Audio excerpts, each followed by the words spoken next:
Assalamualaikum warahmatullahi wabarakatuh. Waalaikumsalam warahmatullahi wabarakatuh.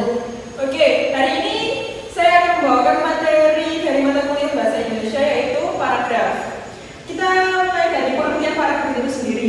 Pengertian paragraf merupakan suatu kumpulan kalimat, yang kalimat itu sendiri terdiri dari kumpulan kata yang membentuk suatu kalimat, lalu kalimat membentuk suatu paragraf.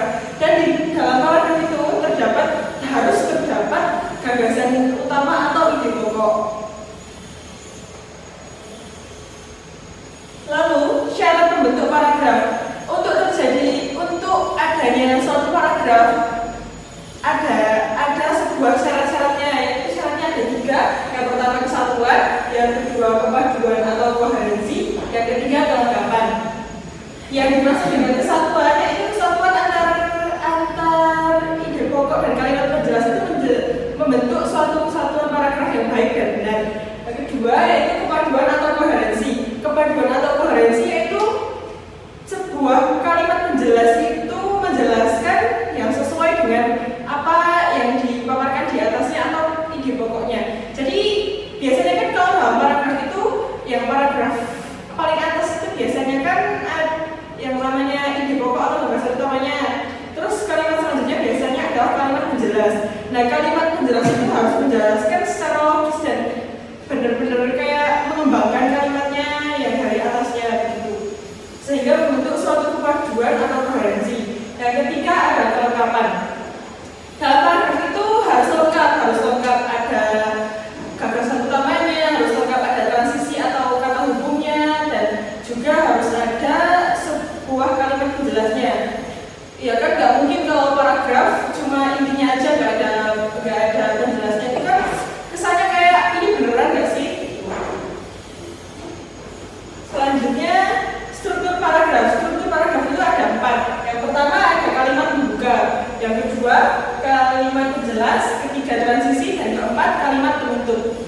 Yang dimaksud dengan kalimat pembuka biasanya itu kayak di headline itu biasanya isi dari seluruh apa yang akan disampaikan dalam paragraf itu biasanya di paling atasnya, jadi intinya aja. Biasanya itu mengandung 5W dan 1H. Yang kedua kalimat penjelas.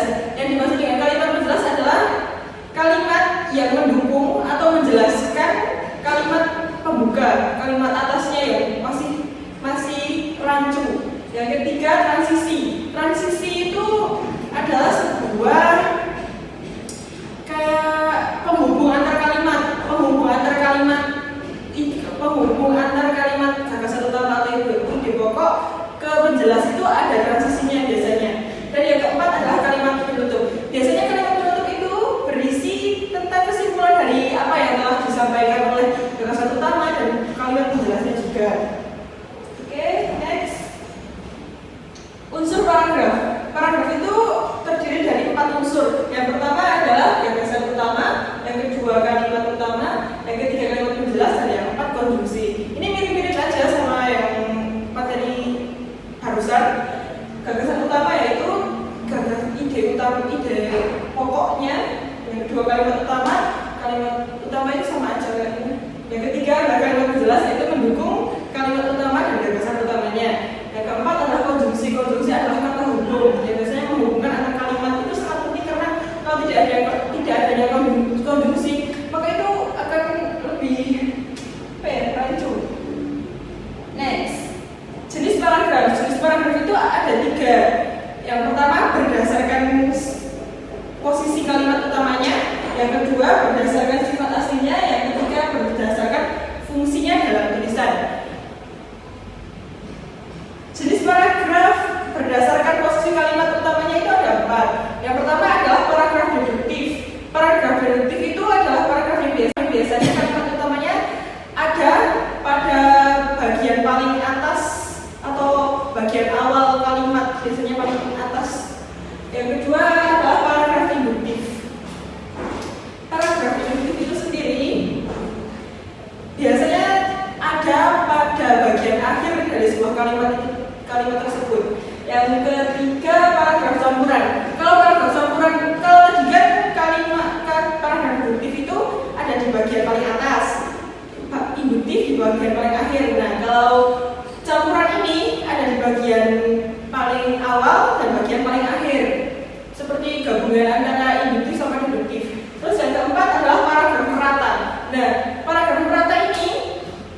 setiap paragrafnya itu pasti mengungkapkan ide pokok atau intinya gitu. Selanjutnya, jenis paragraf berdasarkan sifat isinya. Nah, jadi paragraf itu juga ada sifat-sifatnya yang terdiri dari 5 sifatnya. Yang pertama adalah paragraf naratif. Paragraf naratif itu biasanya kayak paragraf mengungkapkan cerita-cerita dongeng seperti fabel dan sebagainya, karena itu menarasikan bagaimana kehidupan hewan dan sebagainya. Yang kedua adalah paragraf deskriptif.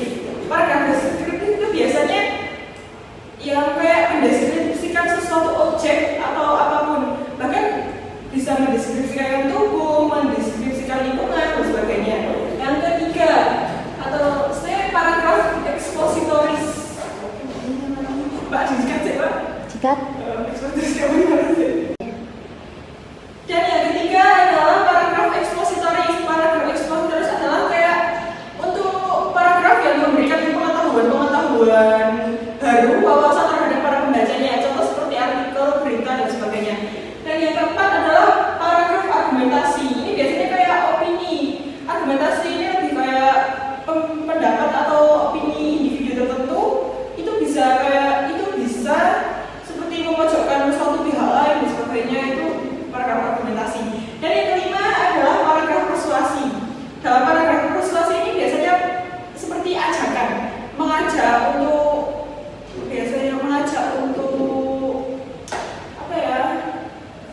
hal yang lebih baik. Biasanya itu paragraf persuasi digunakan untuk mempromosikan suatu produk dan sebagainya. Terus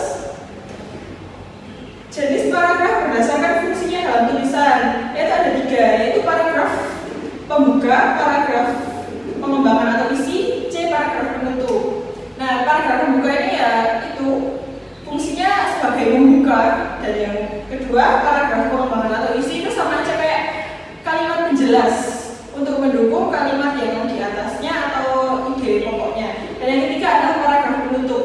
Paragraf penutup itu biasanya meringkas isi dari apa yang disampaikan di atasnya. Lalu ciri-ciri paragraf. Ciri-ciri paragraf ada 3. Kalimatnya terletak.